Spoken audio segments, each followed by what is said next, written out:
জোড়াবাড়ির অদ্ভুত নিয়মে প্রিয়া আর প্রতিমের এই সম্পর্কটাকে কেউ মেনেই নিল না। সবার সাথে লড়াই করলো শ্যামলী, সবাইকে অনেক করে বোঝানোর চেষ্টা করলো, কিন্তু কেউ বুঝলো না শ্যামলীকে। এমনকি অনিকেত পর্যন্ত তাকে ভুল বুঝলো। এইরকম একটা কঠিন পরিস্থিতিতে কি করবে কোনো কিছুই ভেবে পায় না শ্যামলী। এদিকে এত কিছুর মধ্যেই প্রিয়ার বিয়ের জন্য সম্বন্ধ দেখাও শুরু করে দিল কাকিমণি। তখনই শ্যামলীর কাছে আসে মন্দার আর বলে, কিরে শ্যামলী, সবকিছু ঘেটে গেছে তো? আমি জানতাম এমনই হবে। মন্দার এই কথা বলতেই শ্যামলী বলে, তুই চুপ করবি মন্দার, এইরকম একটা কঠিন পরিস্থিতি আর তুই এখন মজা করছিস? তখনই মন্দার বলে, আরে আমি আবার কোথায় মজা করছি, আমি তো ঠিকই বলছি, এভাবে কোনো কিছুই হবে না। এবারের কেউ তোর কথা শুনবেই না।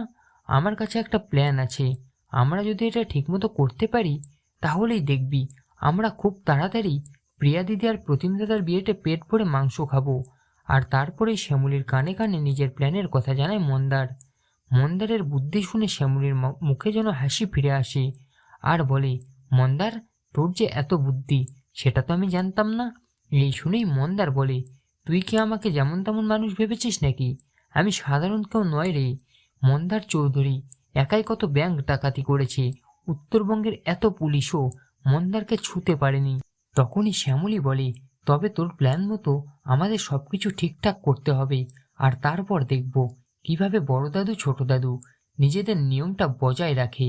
সাথে সাথে মন্দার বলে, আরে আমি বলছি, দাদুরা নিজেই ডেকে বলবে প্রিয়া দিদি আর প্রতিম দাদার বিয়েটা হবে।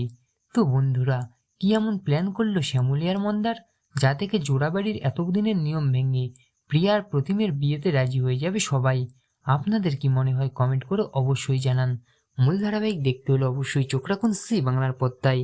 আর সাথে এমনই আপডেট প্রতিদিন সবার আগে পেতে হলে আমাদের এই চ্যানেলটাকে অবশ্যই সাবস্ক্রাইব করে রাখুন।